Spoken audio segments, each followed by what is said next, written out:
Assalamualaikum warahmatullahi wabarakatuh. Perkenalkan, nama saya Salisa Kurnia Apriliani Mardiah. Saya akan menjelaskan tentang pembahasan makna. Sebelum itu, tekan tombol like, subscribe, dan share.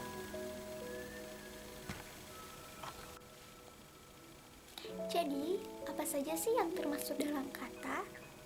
Yang pertama ada makna kata, urutan kata, bentuk kata, penulisan huruf kapital, dan diksi atau pemilihan kata. Ketika berbahasa, kata merupakan hal yang sangat penting, karena jika kita memilih pilihan kata yang salah, maka tujuan yang ingin kita sampaikan akan bermasalah atau tidak akan terwujud. Berhubungan dengan makna kata, maka saya akan menyajikan makna dan hubungan makna kata satu persatu. Yang pertama ada sinonim. Yang kedua ada hipononim dan hipononim. Yang ketiga ada pertentangan. Yang keempat ada makna denotatif dan konotatif. Yang kelima ada makna leksikal dan makna gramatikal. Yang pertama ada sinonim. Apa sih sinonim itu? Sinonim adalah sebuah kata yang dapat memiliki lebih dari satu makna. Makna kata yang satu bisa mirip dengan makna kata yang lain karena makna dasar atau ground meaning yang diungkapkan kata-kata itu sama. Kata yang maknanya mirip dengan makna kata yang lain disebut kata yang bersinonim, dan hubungan makna di antara kata-kata yang bersinonim itu disebut hubungan makna yang bersinonim. Contoh dari kata-kata yang bersinonim yaitu misalnya lipatan dengan lempitan bersinonim, memiliki hubungan makna sinonimi. Perbedaan makna terjadi karena adanya perbedaan ciri khusus pada setiap konsep. Akibatnya, kata-kata yang bermakna mirip belum tentu dapat saling menggantikan tanpa mengubah makna. Misalnya bisa bersinonim dengan pandai atau dapat, tetapi kalimat berikut ini tidak sama maknanya. Misalnya, contohnya ya, saya dapat masak, saya bisa masak, saya pandai masak. Dapat memasak bisa dipertentangkan dengan tidak dapat memasak, namun bisa memasak dapat dipertentangkan dengan tidak bisa memasak, dan dapat juga dideret dengan gradasinya, seperti belum bisa, agak bisa, dan sangat bisa. Demikian juga dengan pandai, bisa bertaraf seperti tidak pandai, belum pandai, agak pandai, pandai, dan sangat pandai. Yang kedua, ada hipernonim dan hiponim. Selain bersinonim, ada kata yang bermakna, ada kata yang maknanya berada di atas makna kata lain atau mencakupi makna kata yang lain. Kata bunga, genus, misalnya menyangkup makna mawar, melati, dan dahlia atau spesiesnya. Contoh lainnya di bidang hukum dan peraturan perundang-undangan. Misalnya peraturan perundang-undangan maknanya generik karena mencakupi kata bermakna spesifik seperti undang-undang, peraturan, dan ketetapan lain-lainnya. Ada lagi nih contoh yang lainnya. Misalnya kata sakit yang bisa mencakupi sakit mata, sakit telinga, sakit perut, sakit hati, sakit jantung, dan sakit-sakit yang lainnya.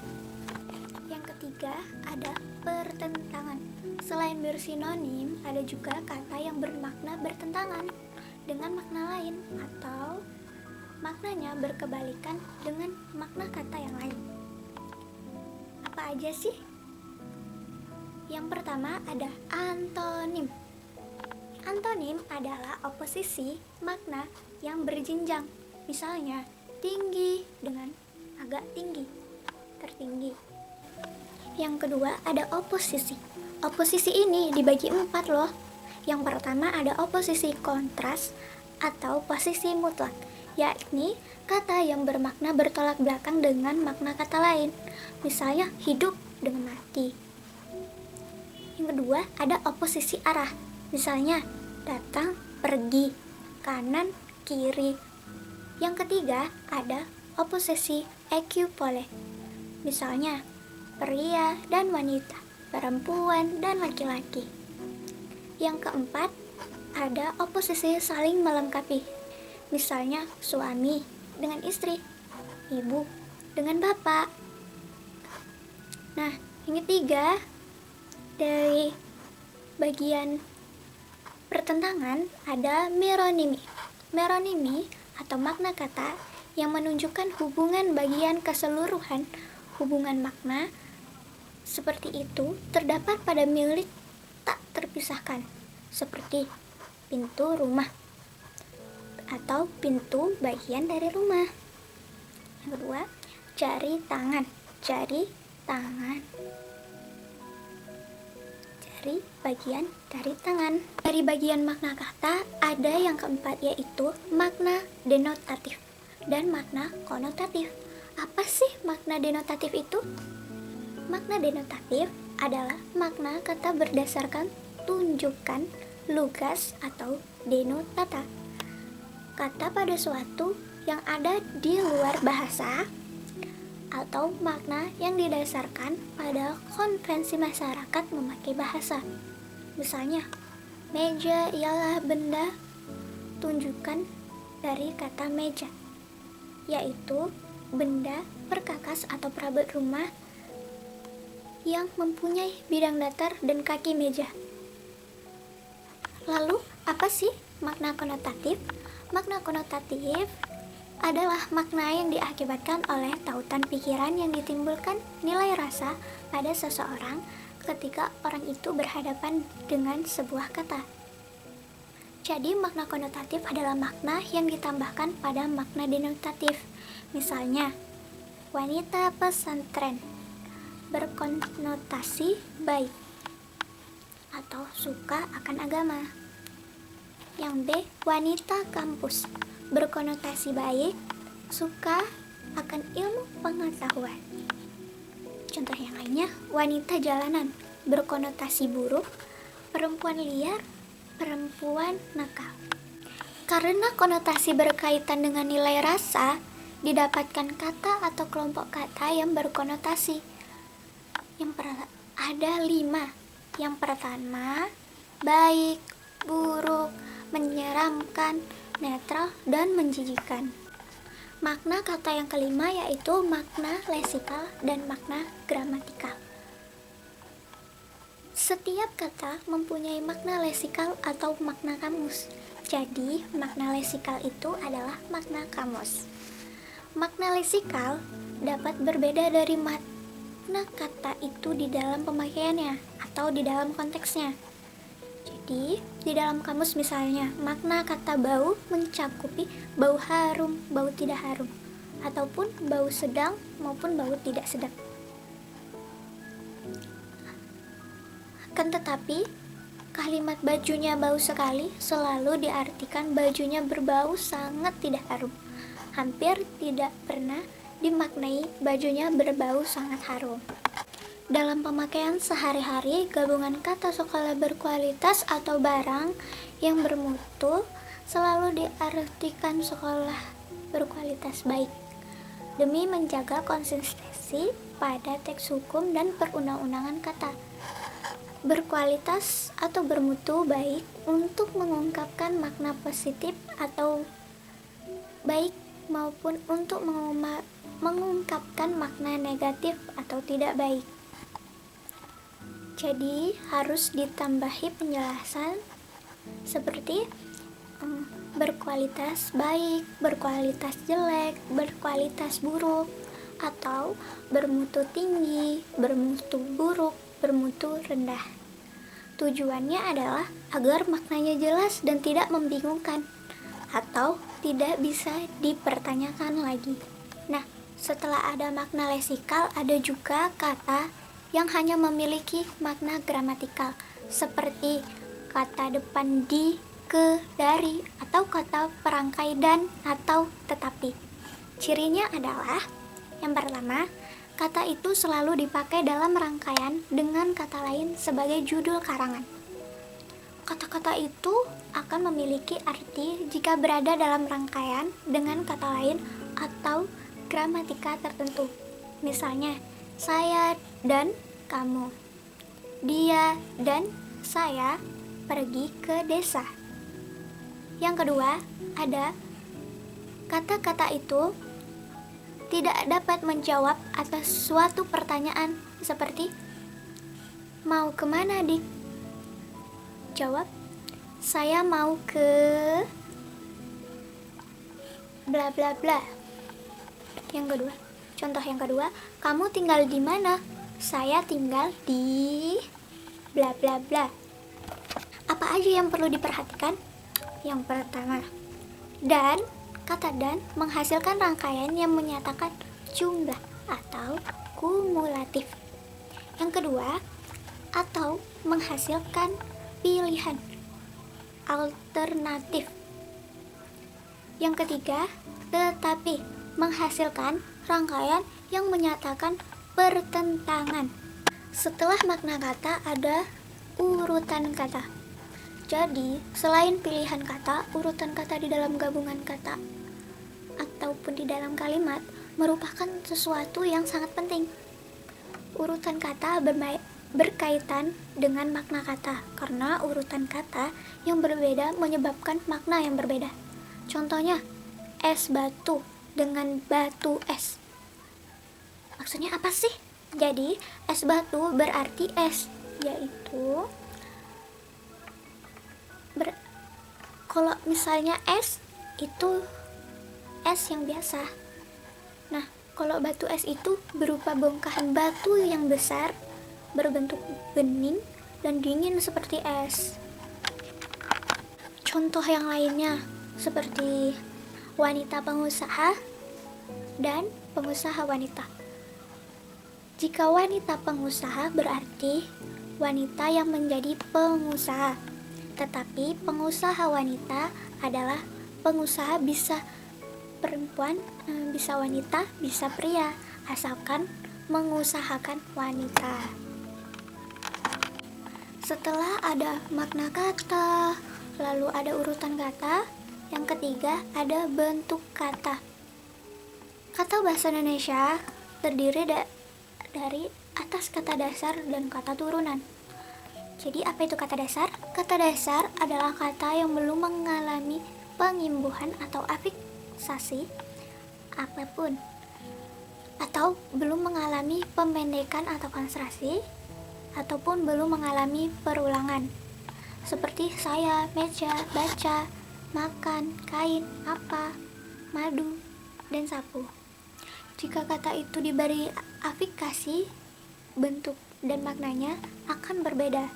Bahkan fungsi kata itu di dalam kalimat bisa berbeda. Misalnya sapu berbeda dengan menyapu, penyapuan, dan tersapu. Jadi, kata turunan berbeda bentuk dan maknanya dari kata dasar. Contohnya, putus. Turunannya putusan dan keputusan. Senyum, tersenyum, tersenyum, tersenyum-senyum, senyum, senyuman, bapak atau ibu, pak, bu. Dia mengalami pemendekan ataupun juga bisa mengalami perulangan, mengalami pengimbuhan. Ini beberapa makna kata imbuhan yang dapat kita jumpai dalam berbahasa Indonesia. Kata berimbuhan adalah kata dasar yang mendapatkan imbuhan yang berupa awalan, akhiran, sisipan, dan awalan akhiran. Jadi ada macam-macam imbuhan. Yang pertama yaitu awalan atau prefiks. Kata turunan dapat dibentuk dengan pengimbuhan awalan akhiran sisipan awalan dan akhiran sekaligus. Contohnya awalan meng. Awalan meng atau me, mem, men, men, menge adalah awalan pembentuk kata kerja aktif dan kata kerja aktif transitif. Awalan meng yang melekat pada kata kerja berakhiran i dan melekat pada akhiran kan berfungsi sebagai pembentuk kata kerja aktif transitif. Di dalam kalimat, predikat berawalan meng mewajibkan hadirnya subjek, sedangkan predikat yang beribuhan meng yang melekat pada kata kerja berakhiran i dan meng yang melekat pada akhiran kan mewajibkan hadirnya subjek dan objek. Contohnya, saya menari bersama adik, bukan objek pelengkap. Yang kedua, saya memetik mangga, ada objek. Lalu yang ketiga, adik mengambil kue di meja, kue adalah objek. Adik mengambilkan ibu air minum. Yang kelima, adik mengambil air minum untuk ibu. Awalan ber. Jadi, contohnya, orang tuanya tinggal bertiga dengan adik laki-laki Santi di Bandung. Ayahnya bernama Jojon. Setiap bulan Santi berkunjung ke rumah nenek di Bogor. Awalan kata di, ke, dan dari. Kata depan di, ke, dan dari tertulis terpisah dari kata yang mengikutinya, kecuali di dalam gabungan kata yang sudah lazim dianggap sebagai suatu kata seperti kepada dan daripada. Contoh yang lainnya, kain itu diletakkan di dalam lemari. Contohnya lagi, di mana Siti sekarang? Atau mereka ada di rumah. Ia ikut terjun di tengah kancah perjuangan. Contoh kemana saja ia selama ini? Dalam imbuhan juga ada kata gantiku, kau, mu, dan nya. Lalu ada kata si dan sang. Lalu ada partikel seperti lah, kah, dan tah ditulis dengan serangkai dengan kata yang mendahulunya. Macam-macam imbuhan. Yang kedua ada sisipan atau infiks. Sisipan adalah imbuhan yang diletakkan di tengah-tengah kata dasar. Bentuk-bentuk sisipan antara lain l, dan er. Misalnya contohnya, m ditambah dengan getar sama dengan gemetar. Contoh yang lain, l, tali, temali. Macam-macam imbuhan. Yang ketiga yaitu akhiran atau sufiks. Akhiran sufiks adalah imbuhan yang diletakkan pada akhir kata dasar. Misalnya ada kan, i, a, kah, tah, pun. Macam-macam imbuhan. Yang keempat yaitu awalan akhiran atau konfiks. Konfiks adalah imbuhan yang diletakkan pada bagian awal dan akhir kata imbuhan. Imbuhan konfiks diantaranya adalah mekan, pean, beran, senya. Misalnya kalau mekan, contohnya nih ya, menelantarkan atau mengirimkan. Lalu ada dikan, Kalau dikan, contohnya dikirimkan, dipantulkan, diberikan. Jika pean, contohnya yaitu seperti perbuatan, pengangguran, perampokan. Jika se-nya, imbuhannya contohnya sebaik-baiknya. Lalu ada sebagus-bagusnya, setampan-tampan. Di dalam kata ada juga singkatan dan akronim. Singkatan ialah bentuk yang dipendekkan yang terdiri atas satu huruf atau lebih.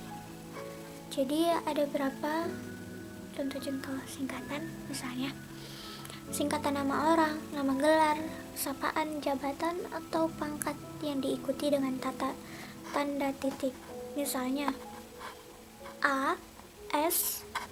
Kramawijaya. Contohnya lagi Mu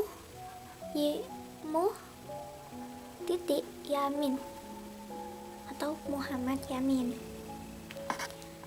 Ada juga singkatan nama resmi lembaga, pemerintah, dan ketatanegaraan badan atau organisasi, serta nama dokumentasi resmi yang terdiri dari huruf awal kata ditulis dengan huruf kapital dan tidak diikuti dengan tanda titik.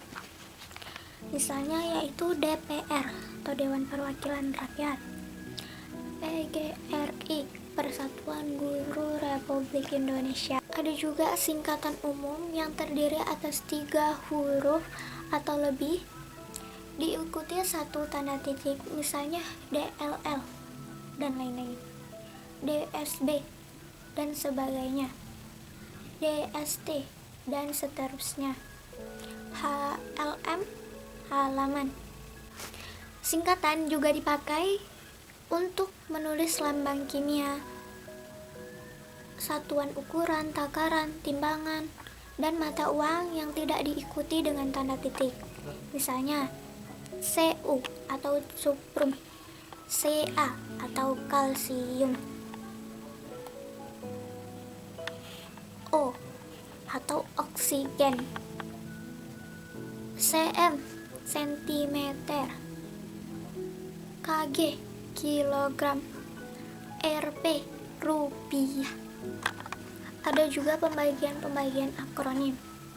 Misalnya akronim nama diri yang berupa gabungan huruf awal dari deret kata ditulis seluruhnya dengan huruf kapital. Misalnya PASI, Persatuan Atletik Seluruh Indonesia. Lalu ada akronim nama diri yang berupa gabungan suku kata atau gabungan huruf dan suku kata dari deret kata ditulis dengan kata atau huruf awal adalah huruf kapital. Misalnya Akapri atau Akademi Angkatan Bersenjata Republik Indonesia. Akronim yang bukan nama diri yang berupa gabungan huruf, suku kata ataupun gabungan huruf dan kata dari deret kata seluruhnya ditulis dengan huruf kecil. Misalnya pemilu, radar, rapim, rudal, tilang. Subbab dari kata yang keempat ada penulisan huruf kapital. Huruf kapital atau huruf besar. Jadi yang pertama, huruf kapital atau huruf besar dipakai sebagai unsur pertama kata pada awal kalimat. Yang kedua, ada huruf kapital dipakai sebagai huruf pertama petikan langsung. Yang ketiga, huruf kapital dipakai sebagai huruf pertama dalam ungkapan yang berhubungan dengan nama Tuhan dan kitab suci, termasuk kata ganti untuk Tuhan. Yang keempat, huruf kapital dipakai sebagai huruf pertama nama gelar, kehormatan, keturunan, dan keagamaan yang diikuti nama orang. Lalu yang kelima, huruf kapital dipakai sebagai huruf pertama unsur nama, jabatan, dan pangkat yang diikuti nama orang atau yang dipakai sebagai pengganti nama orang tertentu, nama orang, nama instansi, atau nama tempat. Yang keenam, huruf kapital tidak dipakai sebagai huruf pertama nama jabatan dan pangkat yang tidak diikuti nama orang, nama instansi, atau nama tempat. Yang ketujuh, huruf kapital dipakai sebagai huruf pertama unsur nama orang. Yang kedelapan, huruf kapital tidak dipakai sebagai huruf pertama nama orang yang digunakan sebagai nama jenis atau nama satuan ukuran. Yang kesembilan, huruf kapital dipakai sebagai huruf pertama nama bangsa, suku bangsa, dan bahasa. Yang ke-10, huruf kapital tidak dipakai sebagai huruf pertama nama bangsa, suku, dan bahasa yang dipakai sebagai bentuk dasar kata turunan. Yang ke-11, huruf kapital dipakai sebagai huruf pertama nama tahun, bulan, hari raya, dan peristiwa. 12. Huruf kapital tidak dipakai sebagai huruf pertama peristiwa sejarah yang tidak dipakai sebagai nama. Yang ke-13, huruf kapital tidak dipakai sebagai huruf pertama nama geografi. Yang ke-14, huruf kapital tidak dipakai sebagai huruf pertama istilah geografi yang tidak menjadi unsur nama diri. Yang ke-15, huruf kapital tidak dipakai sebagai huruf pertama nama geografi yang digunakan sebagai nama jenis. Yang ke-16, huruf kapital dipakai sebagai huruf pertama semua unsur nama negara, lambang pemerintahan, dan ketatanegaraan serta nama dokumen resmi kecuali kata seperti dan. Huruf kapital tidak dipakai sebagai huruf pertama kata yang bukan nama negara, lembaga pemerintahan, dan ketatanegaraan badan serta nama dokumen resmi.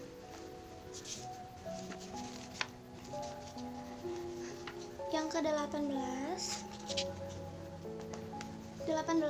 huruf kapital dipakai sebagai huruf pertama setiap unsur bentuk ulang sempurna yang terdapat pada nama badan, lembaga pemerintahan, dan ketatanegaraan serta dokumen-dokumen resmi. Lalu yang ke-19, huruf kapital dipakai sebagai huruf pertama semua kata, termasuk semua unsur kata ulang sempurna di dalam nama buku, majalah, surat kabar, dan judul karangan, kecuali kata seperti di, ke, dari, dan yang untuk yang tidak terletak pada posisi awal. 20. Huruf kapital dipakai sebagai huruf pertama unsur singkatan nama, gelar, pangkat, dan sapaan. 21. Huruf kapital dipakai sebagai huruf pertama penunjuk hubungan keakraban seperti bapak, ibu, saudara, kakak, adik, dan paman yang dipakai dalam penyapaan dan pengucapan. Nomor 22.